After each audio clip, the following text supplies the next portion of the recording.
안녕하세요.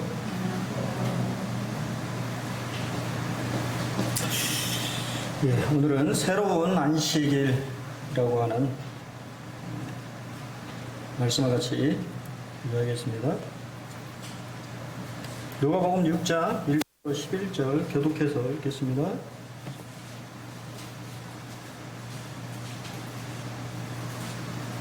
1절 안식일에 예수께서 밀밭 사이로 지나가실 때 제자들이 이삭을 잘라 손으로 비비어 먹으니 어떤 바리새인들이 말하되 어찌하여 안식일에 하지 못하리라 하느냐.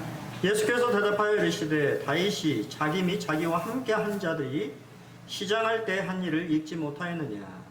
하나님의 전에 들어 죄인은 먹어서 죽을 먹고 함께한 자들에게도 주지 아니하였느냐. 또 이르시되 인자는 안식일의 주인이라. 또 다른 날에 세상에 들어갔다 가르치시되 거기 오는 수많은 사람이 있느니라.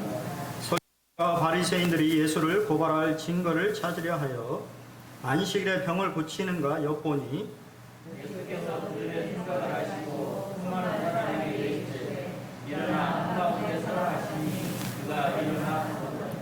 예수께서 그들에게 이르시되 내가 너희에게 묻노니 안식일에 선을 행하는 것과 악을 행하는 것, 생명을 구하는 것과 죽이는 것 어느 것이 옳으냐 하시며 불러보시고 그 사람에게 이르시되 내 손을 내밀라 하시니 그가 그리하매 그 손이 회복되니라. 그들은 노기가 가득하여 예수를 어떻게 할까 하고 서로 의논하리라.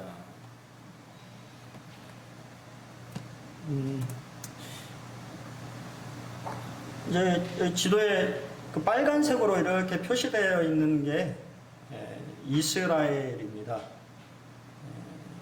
보시는 것처럼 면적은 약 22,000km로 한반도의 0.1배, 우리나라로 치면 경상도 정도 되는 땅덩어리를 가지고 있고요. 인구는 약 865만 명으로 세계 100위에 해당되는 나라입니다. 딱 보셨을 때도 조그맣죠. 근데 세계적으로 봤을 때 유대인은 0.2% 정도를 차지하고 있는데 역대 노벨상 수상자의 20%가 유대인이고 미국의 가장 명문대라고 하는 아이비리그 학생의 20%가 유대인이고 30%가 교수진이 형성되어 있고요. 전 세계 억만장자의 30%가 유대인입니다. 그리고 우리가 잘 아는 바대로 미국 연방준비위원이라고 하는 우리나라로 치면 한국은행에 해당되는 미국의 모든 돈의 흐름을 주관하는 사람들이 다 유대인들이에요. 어떻게 작은 영토와 인구에도 불구하고 이렇게 가장 세계에서 영향력 있는 나라가 되었을까요? 그들이 부자이기 때문일까요? 아니면 똑똑해서일까요? 주님은 여러분 이제 성지순례를 갔다 왔는데요. 재밌는 것은 팔레스타인 호텔에 이렇게 묵으면 먹을 게 별로 없습니다. 근데 입맛은 또 맞아요. 팔레스타인 쪽의 이 맛이 저희하고는 입맛은 맞는데 가보면 이게 이제 비교가 되잖아요. 이제 저희가 이제 이스라엘 그 유태인들이 운영하는 그 호텔에 이제 많이 묵었는데 엄청나게 풍성합니다. 초콜릿 좋아하시는 분들은 아마 이스라엘 여행 가시면 만족하실 거예요. 초콜릿이 엄청나게 많이 있어요. 그래서 유태인이 운영하는 호텔을 묵다가 팔레스타인 사람들이 운영하는 호텔을 가면 좀 대접을 덜 받는 것 같은, 왜 이렇게 좀 이렇게 적게 나오지 하는.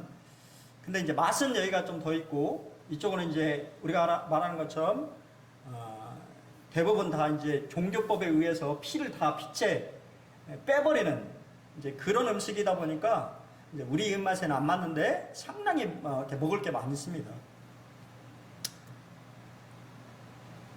유대인들에게 안식일을 지키는 것은 하나님의 백성이라고 하는 사실을 고백하는 방법입니다. 하나님 출애굽기 20장에서 시내산에서 모세에게 네 번째 계명으로 안식일을 지키라고 말하고 있지요. 그리고 아무 일도 하지 말라라고 하는 이제 말을 이렇게 이제 덧붙여서 했는데, 왜냐하면 근데 이제 이 안식일을 지키는 그러한 일을 상당히 그들이 이제 중요하게 여겼다라고 하는 것을 우리가 이제 생각해 볼 필요가 있고요. 유대인의 랍비인 아브라함 헷셀이라고 하는 사람 그의 책에서 이렇게 얘기했습니다. 유대인이 안식일을 지킨 것이 아니라 안식일이 지금까지 유대인을 지켜주었다. 그 오랜 시간 동안에 이스라엘이라고 하는 나라가 없었죠. 몇천 년 동안 나라가 없었음에도 불구하고, 그럼에도 불구하고 유대인들은 그 기간 동안에서도 안식일을 지켜왔다라고 하는 것이 이 민족이 세계에서 가장 영향력 있는 민족 중에 하나라고 하는 것을 단편적으로 증명해 주는 것입니다. 오늘은 우리가 방금 읽은 것처럼 두 가지 이 사건이 기록되어 있는데요. 재미있는 것은 둘 사건 다 특정한 날에 대해서 얘기를 하고 있다라고 하는 것이에요. 그날이 뭐냐면 안식일이라고 하는 날에 일이 이제 발생됩니다. 1절에 보니까 이제 예수님이 제자들과 함께 이렇게 이제 여행을 이렇게 하시고 계셨는데요. 아마 제자들이 배가 고팠던 것으로 보여집니다. 그래서 밀밭 사이를 지나갈 때 제자들이 이삭을 잘라서 손으로 비벼 먹었어요. 자, 여기서 질문 한번 드리겠습니다. 밀밭 사이에서 이삭을 잘라서 비벼 먹는 것이 율법에 어긋나는 행동일까요? 아닐까요? 어떻게 생각하십니까? 안식일날에 아, 질문이 예리하시네요. 예, 그 써 있어요. 그러니까 이제 신명기 23장에 보면 내 이웃의 포도원에 들어갈 때에는 마음대로 그 포도를 배불리 먹어도 되느니라. 그러나 그릇에 담지는 말 것이요. 내 이웃의 곡식발에 들어갈 때에는 네가 손으로 그 이삭을 따도 되느니라. 그러나 내 이웃의 곡식밭에 낯을 대지는 말지니라라고 율법이 이렇게 되어 있어요. 그러니까 유대인들은 배가 고프면 이웃의 포도원이나 밀밭이나 그곳에 가서 먹을 수는 있어요. 하지만 뭐 추수를 한다든가 막 타작을 한다든가 이건 이제 도둑질을 하는 거죠. 자기 배를 우리 옛날에도 저희 나라도 그런 게 있었죠. 서리라고 서리는 나쁜 거네요. 서리가 아니고 이제 가서 너무 배고프면 이렇게 이제 뭐 이렇게 저 때도 무도 막 뽑아 먹고 막 그랬어요. 수박도 막 이렇게 그냥 먹고 사과도 이제 이렇게 남아 있으면 먹고. 근데 요즘은 이제 먹으면 큰일 나죠. 근데 하나님이 가난한 자들에 대해서 또 배고픈 자들에 대해서 이렇게 이제 말씀하셨는데, 문제는 아까 우리 형제님이 말씀하시는 것처럼 그러면 안식일에도 이게 가능하냐라고 하는 것이 이제 문제가 되는 것이죠. 가능이 안 된다고 그 당시에 바리새인들은 이렇게 이제 얘기를 하는 것입니다. 어찌 너희가 안식일에 하지 못할 일을 행하느냐. 하나님은 어떠실까요? 우리는 사실은 말씀을 읽었기 때문에 하나님은 어떤 생각을 가지고 계신지를 우리가 알지만, 그 당시에 종교 지도자들은 그러한 일은 안식일에 해서는 안 된다라고 얘기를 했습니다. 그러니까 율법과 그 율법에 따른 이 장로들의 유전, 장로들의 생각, 이 하나님의 말씀을 해석하는 데에 따른 해석 방법이 틀렸다 그 말입니다. 그럼 한번 그들이 무슨 생각을 가지고 있는지를 제가 말씀을 드리겠어요. 잘 보이시나 모르겠어요. 미시나라고 하는 그들의 상당히 중요하게 생각하는, 유태인들이 상당히 중요하게 생각하는 구전입니다. 거기에 보면 안식일에 행해서는 안 되는 39가지의 멜라코트라고 하는 행동 규칙이 있어요. 첫 번째 조레아, 씨 뿌리기, 씨앗 심기, 물 주기 금지, 밭을 갈아도 안 되고, 추수, 자르기도 안 되고, 이 묶어도 안 됩니다. 그리고 타작에서는 안 되고, 이 곡식을 까부르셔도 안 됩니다. 그 지금 여기 제가 빨간색으로 표시했죠? 지금 제자들은 몇 가지를 위반한 거예요? 3가지를 벌써 위반한 것입니다. 잘랐잖아요. 그것은 추수에 행동하는 것과 같고, 타작하는 것과 같고, 그 다음에 곡식알을 까부른 것과 같은. 그렇기 때문에 그들이 봤을 때는 그들은 율법을 범한 것으로 생각했다. 그러면은 우리 다른 분들, 농부가 아니니까요. 다른 분들 털 깎기 오늘 머리 빗고 오셨나요? 예. 그럼 안식일에 하지 말아야 될 행동을 하신 거예요. 머리 빗으면 안 되는 것입니다. 머리 빗기, 손발톱 깎기도 다 금지되어 있고요. 샤워하고 오셨습니까? 샤워도 하시면 안 되는 거예요. 우리 사모님들 화장 혹시 하셨어요? 뭐 발랐어요? 예, 바르시면 안 됩니다. 안식일에는 얼굴에 무엇인가를 발라서도 안 되는 것입니다. 뭐 쭉 나와서 다 설명드릴 수는 없고, 아이들 알파벳 2자 이상 쓰기 금지되어 있어요. 그러니까 그림도 그리면 안 돼요. 그러니까 안식일에는 아무것도 안 하고, 예. 끝나서 아무것도 안 하는 건 아니에요. 예. 안식일에 가족들끼리 호텔에 일반적으로 집에서 음식을 할 수 없기 때문에 안식일에 그래서 유태인들은 호텔에서 가족 모임을 가져요. 신기하죠. 그래서 이제 안식일을 이게 보내고 안식일이 끝나면 저녁에 가족끼리 저녁 식사를 합니다. 하지만 그 나머지 행동들은 다 하면 안 되는 것이에요. 여러분 어떻게 생각하십니까? 살 수가 있나요? 저는 이거를 정리하면서 내가 유대인이 아닌 것이 너무도 다행이다라는 생각을 제 마음속에 참 하게 되었어요. 유대인이었으면 이거 다 이렇게 지켜야 되는, 다 걸리는 것이죠. 그럼 이것이 하나님의 원하시는 걸까요? 어떻게 생각하십니까? 그들은 경건하게 하나님의 안식일을 지킨다라고 하면서 이러한 조항들을 만들었다고 하는 거예요. 그것이 경건한 것일까요? 정말 하나님이 원하시는 것일까요? 예수님은 한 가지 이야기를, 성경에 있는 이야기를 들어서 그들에게 이야기하시죠. 그것은 바로 다윗에 대한 이야기입니다. 다윗이 사울 왕이 자신을 죽이려고 했을 때에 그가 이제 사울 왕의 그 죽음을 피해서 롭당이라고 하는 곳에 가게 되고, 거기에서 제사장 아비멜렉에게 이제 너무 배가 고팠던 것이죠. 다윗은 너무 배가 고파서 하나님의 이 전이 있는 롭당에 가서 진설병, 오직 제사장만이 먹을 수 있는 진설병이라도 좀 달라고.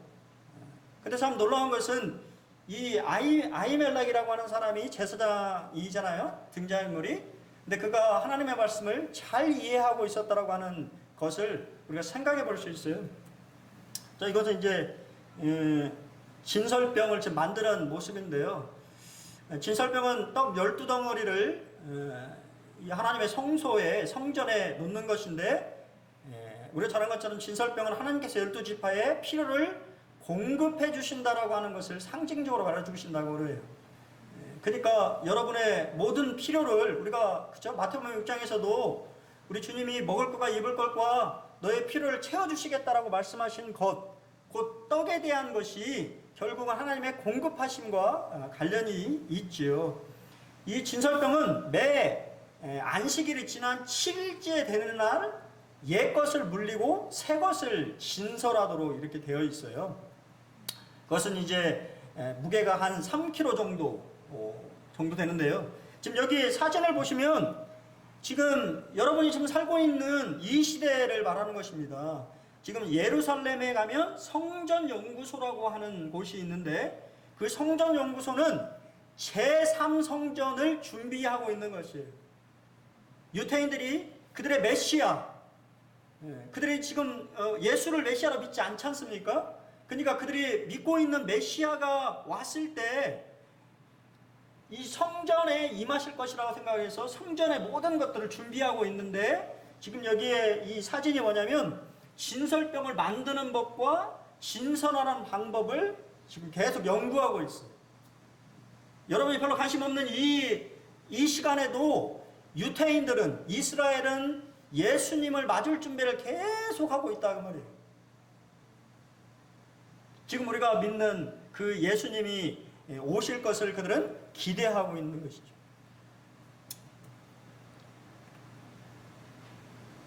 다윗은 우리가 말씀을 이 사무엘상 21장에 보면 이 다윗은 사실은 거짓말을 합니다. 사울의 무슨 특명을 받아서 한 게 아니잖아요. 근데 중요한 것은 실제적으로 여기에서 왜 예수님이 이 이야기를 우리에게 말해주고 있냐면, 하나님은 율법적인 의식이나 전통보다도 인간의 필요가 더 앞선다라고 생각하시는 분이라고 하는 거예요. 율법이나 문자 이런 것이 중요한 것이 아니고, 그것을 주신 목적, 율법을 주신 목적은 사람을 유익하게 하기 위해서, 안식일도 사람을 위해서 주셨다라는 것이죠. 하나님의 선물인데 그것을 바리새인과 서기관들은 짐으로 만들어 버렸다 그 말입니다. 그것을 누리지 못하도록 만들어 버렸어요. 예수님은 왜 이 이야기를 꺼냈을까요? 하나님은 다윗이 배고파 죽는 것보다 그가 하나님 오직 제사장만이 먹을 수 있는 진설병을 먹음으로 그가 하나님의 사명을 감당하기를 원하셨다고 말이에요. 이거 사실은 아마 성경에 그렇게 나와 있지는 않지만 다윗은 거짓말을 했어요. 근데 그 거짓말에는 사실은 아히멜렉과 그 제사장들을 살리려고 하는 의도가 담겨 있습니다. 왜냐하면 그가 사실대로 말을 했다면 어떻게 됐을까? 아마 그 자리에 간 것만으로도 사실은 위험한 거죠. 하지만 그가 그렇게 말함으로 인해서 명분을 사실은 준 거임에도 불구하고, 우리가 잘 아는 것처럼 사울 왕은 미쳤죠. 악한 영이 지배하고 있었기 때문에 전혀 명분 이런 게 상관없이 우리가 잘 아는 것처럼 다 도살해 버렸습니다. 다윗에게 떡을 준 그 사건을 빌미로 제사장들을 다 죽여버렸습니다. 바보틀리라고 하는 분이 이렇게 얘기했습니다. 규정에 대한 우선순위가 사람에 대한 우선순위를 대신했다. 여러분, 이건 아주 중요한 얘기입니다. 하나님은 규정을 말씀하시는 것이 아니고 사람을 말씀하시는 거예요. 법도 사실은 사람을 위해서 주신 것이라고 하는 것입니다. 근데 그것을 오해한다고 말입니다. 사람은 거기에 무엇인가 경건하다라고 하는 것들을 첨가해서 하나님의 의도와는 전혀 다른 방향으로 말씀을 해석해버리고, 그것이 오히려 그들에게는 뭐가? 짐으로 다가갔다라고 하는 것입니다. 아마 거기에 참석했던 사람들은요, 이렇게 생각했을지 몰라요. 그래도 다윗 왕은 하나님의 기름 부은 자니까, 그 이대의 왕이니까 하나님이 좀 용서해 주셨을 거예요. 근데 그 다윗 왕보다 더 이대한 왕이 누구십니까? 예수님이잖아요. 예수님이 누가복음의 2장에서 벌써 그분은 하나님의 기름 부음 받은 자라고 말하고 있습니다. 그분은 사실은 하나님의 기름 부은 자죠. 그리고 예수님이 놀라운 말씀하시죠. 인자는 안식일의 주인이라. 인자라고 하는 말은 메시아라고 하는 그러한 의미를 갖고 있는 말이죠. 예수님이 안식일의 주인이며 안식일에 행해지는 모든 행사와 규례들은 주님을 위한 것이었습니다. 만일 주님이 안식일의 주인이라면, 주님이 기뻐하는 일이라면 무엇이든지 할 수 있는 뭐와? 권리와 자유가 그분께 있는 것이 너무 당연한 것이죠. 왜? 그분이 안식일의 주인이니까. 안식일을 주신 분이 그분이잖아요. 그러니 그분이 하고 싶은 대로 마음대로 할 수 있는 권리를 가지고 계신 거예요. 마가복음 2장에 보면 동일한 사건에 대해서 말씀하시면서 우리에게 조금 더 이해를 허락해 줍니다. 20절에도 이르시되 안식일이 사람을 위하여 있는 것이요 사람이 안식일을 위하여 있는 것이니 아니니 이러므로 인자는 안식일에도 주인이라. 여러분, 주일도 마찬가지라고 말입니다. 주일이 여러분을 위해서 있는 것이에요. 하나님의 선물입니다. 주일은 무거운 짐이 아니고 하나님이 여러분들에게 휴식할 수 있는 쉼을 허락해 주는 날이에요. 근데 어떤 사람들은 그 주일이 짐으로 있다고 말입니다. 6장에서는 사실은 예수님께서 그분의 나라의 본질에 대해서 말씀해주고 계신 거예요. 우리가 지금 보고 있는 것은 새로운 안식일에 대해서 말씀하시고, 그 다음 살펴볼 것은 새로운 백성들을 뽑는 것을 보게 됩니다. 그리고 그들을 축복하시는 모습을 보게 됩니다. 예수님은 안식일과 안식을 성취하시고 새로운 안식일인 뭐를 주셨어요? 주일을 주셨습니다. 안식일은 금요일 저녁부터 토요일 저녁까지가 안식일이죠. 그래서 우리가 잘 아는 것처럼 제7일 안식일 교회가 있죠. 뭐 지금은 주 5일제라서 우리 이제 교사 형제자매들 뭐 이렇게 그 상관은 없습니다만 저희 때만 해도 그런 애가 있었어요. 학교 다닐 때 안식일 교회 애들 토요일 날 학교 안 나옵니다. 우리 토요일 날까지도 학교 나왔잖아요. 토요일 날 학교 안 나오는 애들 보면 안식교회 애들 자녀들이. 안식일은 일을 한 후에 쉬는 날이죠. 하지만 주일은 어떻습니까? 주일은 일을 하기 전에 쉬는 날이에요. 여러분이 일주일의 첫날 휴식을 통해서 6일 동안 힘있게 일할 수 있도록 하는 날이 주일입니다. 안식일은 율법적으로 말하고 있지만 주일은 은혜를 말하고 있는 것이죠. 여러분, 뭐 주일날 자유로우시잖아요. 좀 그래도 유대인들처럼 정말 막 그렇게 생각하지 않지 않습니까? 우리 뭐 지금 우리 뭐 다 가보신 분들 알겠지만 예루살렘에 가면 엘리베이터가, 호텔에 가면요 엘리베이터가 2개가 이렇게 있어요. 유대인 전용, 이방인 전용. 차이가 뭐냐? 유대인 전용 엘리베이터는 안식일에는 자동으로 되어 있어요. 각 층마다 다 씁니다. 이해되세요? 누르면 안 되기 때문에 누르는 것도 일이라고 생각을 해서 다 전층에 멈추도록 되어 있어요. 이방인 전용은 마음대로 누를 수 있어요. 아십니까?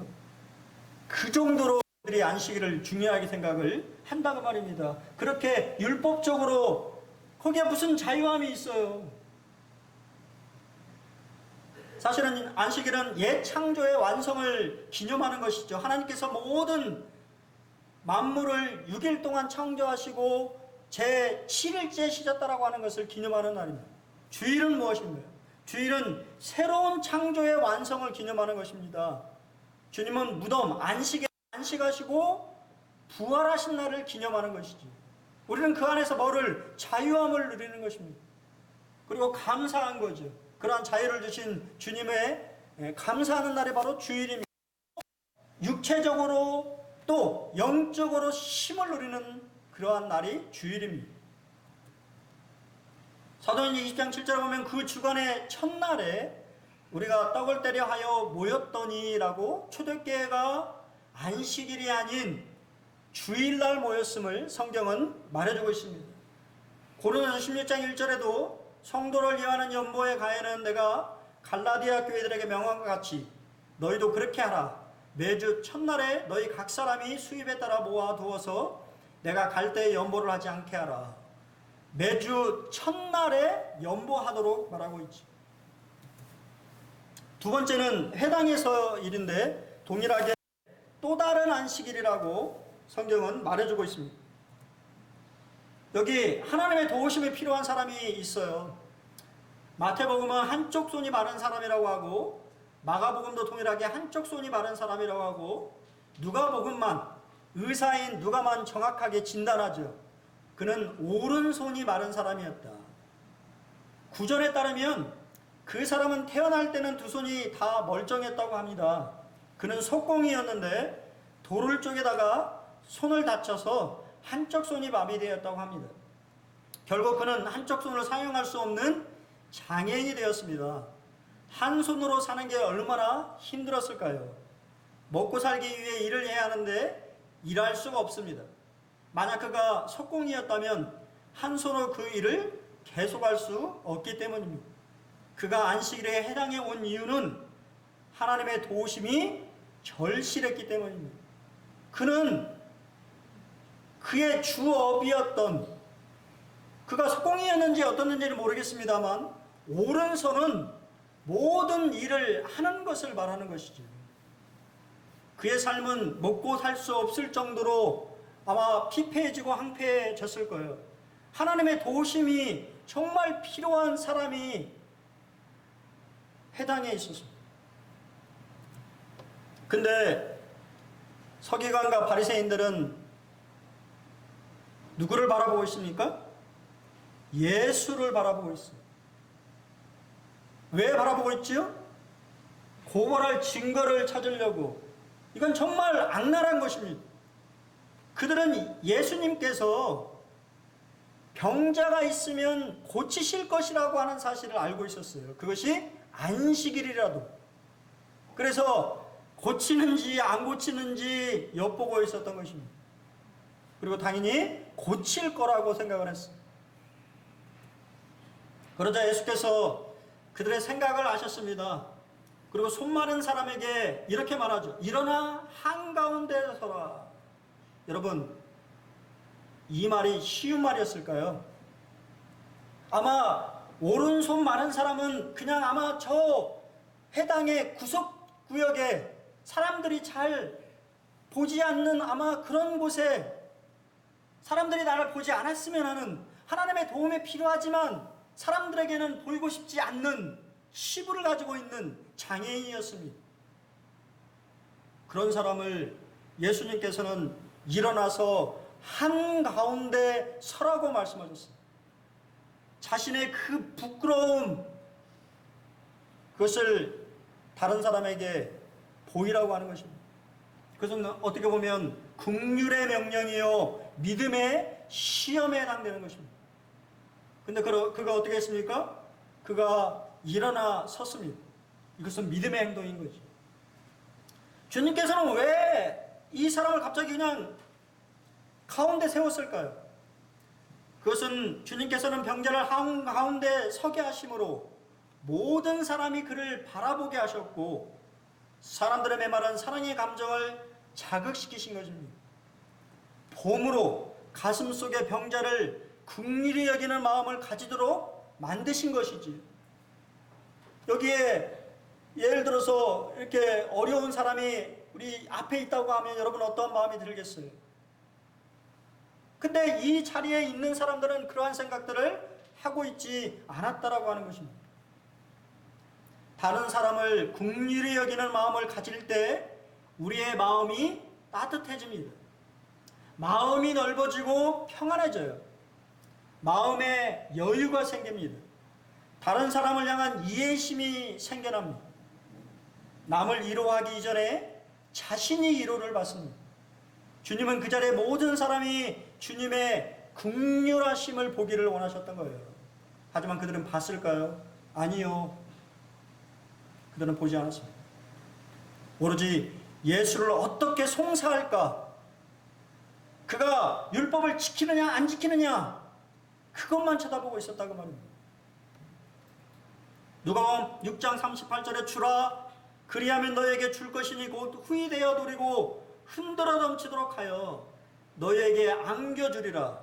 너희가 헤아리는 그 헤아림으로 너희도 헤아림을 도로 받을 것이니라.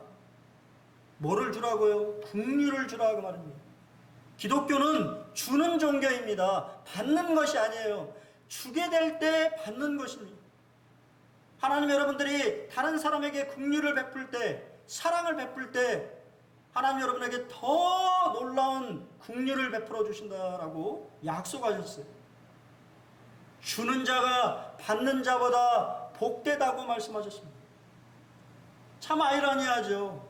주게 될 때, 긍휼을 베푸게 될 때 하나님은 여러분들을 더 긍휼히 여겨주시는 것입니다. 근데 그 자리에 있는 사람들은 전혀 그런 마음이 없었어요. 마가복음 3장 4절에 보면 안식일에 선을 행하는 것과 악을 행하는 것, 생명을 구하는 것과 죽이는 것 어느 것이 옳으냐 하시니 그들이 잠잠하느니. 그들이 잠잠했습니다.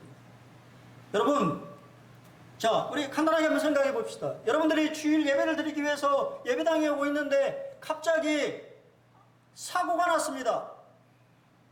예배당에 오는 게 맞습니까? 아니면 사고 나는 사람을 돕는 게 옳습니까? 돕는 게 옳습니다. 돕는 게 하나님의 뜻이에요. 그것이 바로 하나님 앞에 예배드리는 것입니다. 에이! 아니, 교회 가 하고 그냥 팍 오는 거? 하나님이 원하시지 않아요. 주일에도 선을 행하고 생명을 구하는 일을 하는 것이 하나님의 뜻이라고 말씀하시는 것입니다. 사실은 얼마나 아이러니하게도 그 당시 유태인들은요, 안식일에도 양이나 나귀와 같은 자신의 동물들이 공경에 처하면 구원하는 것은 안식일을 범하는 것이 아니라고 했었겠어요. 근데 사람보다도 더 귀한, 짐승보다도 귀한 사람은, 하나님의 형상으로 만들어진 사람은 짐승보다도 못한 것이죠. 여러분, 지금 이 우스꽝스러운 모습이 우리 자신의 모습일 수 있다고 말입니다.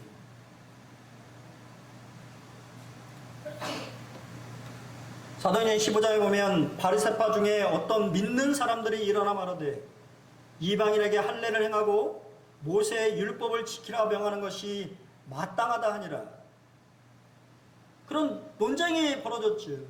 율법을 지켜야 된다고, 구원받았어도 율법을 지켜야 된다고 말하는 사람들이 있었습니다. 그리고 그 당시에 실제적으로 안식일을 지키는 그리스도인들이 있었어요. 그러자 결론이 났죠. 뭐라고 했습니까? 그런데 지금 너희가 어찌하여 하나님을 시험하여 우리 조상과 우리도 능히 매지 못하던 멍에를 제자들의 목에 두려 하느냐. 갈라디아서 5장 1절에 그리스도께서 우리를 자유롭게 하려고 자유를 주셨으니 그러므로 굳건하게 서서 다시는 종의 멍에를 매지 말라. 여러분, 이 자리에 강요에 의해서 오신 분이 계십니까? 자발적으로 오셨잖아요. 하나님은 자유를 주셨어요. 여러분이 마음껏 하나님 안에서 자유를 누리며 쉼을 누리도록 주의를 주신 것입니다. 그것이 율법이 아니에요. 잘못된 신앙은 하나님을 이해한다는 미명 아래 오히려 하나님의 역사를 방해할 수 있습니다. 우리는 하나님의 말씀을 잘 그렇기 때문에 묵상해 봐야 되고 잘 해석해 봐야 된다고 말입니다. 얼마나 수많은 이단들이 있습니까? 이단들은 자신이 옳게 해석하고 있다고 여기잖아요. 항상 모든 것은 율법의 정신을 보셔야 돼요. 왜 하나님이 그렇게 말씀하셨는지, 왜 그러한 말씀을 하시고 그것을 주셨는지. 안식일은, 주일은 여러분의 쉼을 위해서 주신 것이에요. 근데 그것이 하나의 짐이 된다고 한다면 얼마나 안타깝습니까? 호세아서 6장 6절에 나는 인애를 원하고 제사를 원하지 아니하며 번제보다 하나님을 아는 것을 원하노라. 여러분, 하나님의 말씀을 우리가 읽을 때 하나님의 마음을 읽으셔야 돼요. 왜 하나님이 그렇게 말씀하셨는지를 우리가 알지 못하면 잘못 해석하게 되고 잘못된 말을 하게 되는 것입니다. 화해설진자 외식하는 서기관들과 바리새인들이여, 너희가 박하와 해함과 근처에 11조는 들이되 율법에 더 중한 바 정의와 긍휼과 믿음은 버렸도다. 뭐가 더 중요하다고요? 정의와 긍휼과 믿음이 율법의 문자 조항보다도 더 중요하다 그 말이에요. 그들은 무엇을 하고 있었냐면 하나님 앞에 바칠 것이 되면 부모에게 드릴 것 안 바쳤다 그 말입니다. 그리고 부모에게 했습니다. 웃기지? 아니라고 그런 거예요. 그런 게 아니라고 말입니다. 이것도 행하고 저것도 버리지 말아야 된다는 것이에요. 율법에, 그러면 율법이 잘못됐냐? 아니라는 것이잖아요. 더 중요한 하나님이 그것을 주신 목적을 이해하게 될 때 사람이 사람다운 그러한 삶을 사실은 살아갈 수 있는 것이잖아요.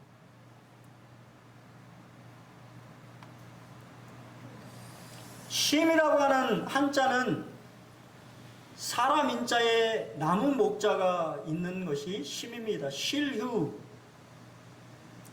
푸른 나무에 몸개인 사람 하나가 바로 쉼을 얻는 것이죠. 너무 복음적이지 않습니까?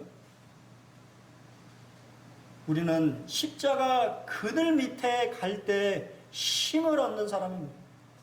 수고하고 무거운 힘진 자들아 다 내게로 오라. 내가 너희에게 쉼을 허락해 주겠다.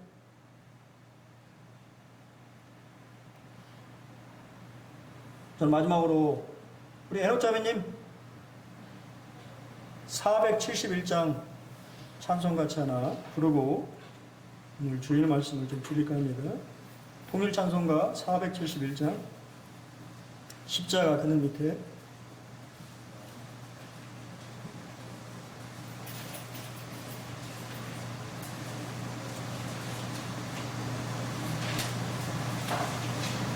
맞나요?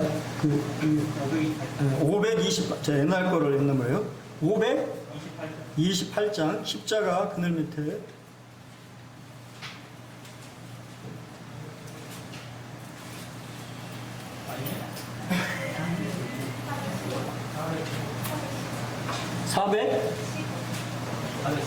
415장. 예, 막 이렇게 찬송가가 여러 번 개편되는 바람에 예, 이게 틀린가 봅니다. 415장 같이 좀 부르겠습니다.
십자가 그늘에서 나 기다리네.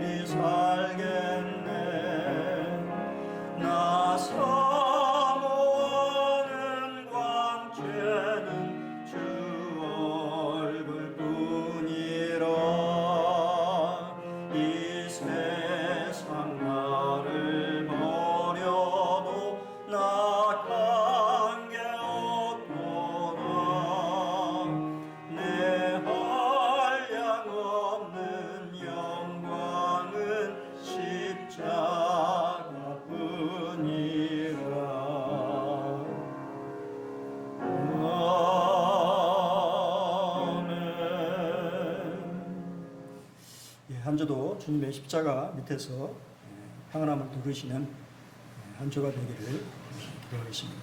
감사합니다.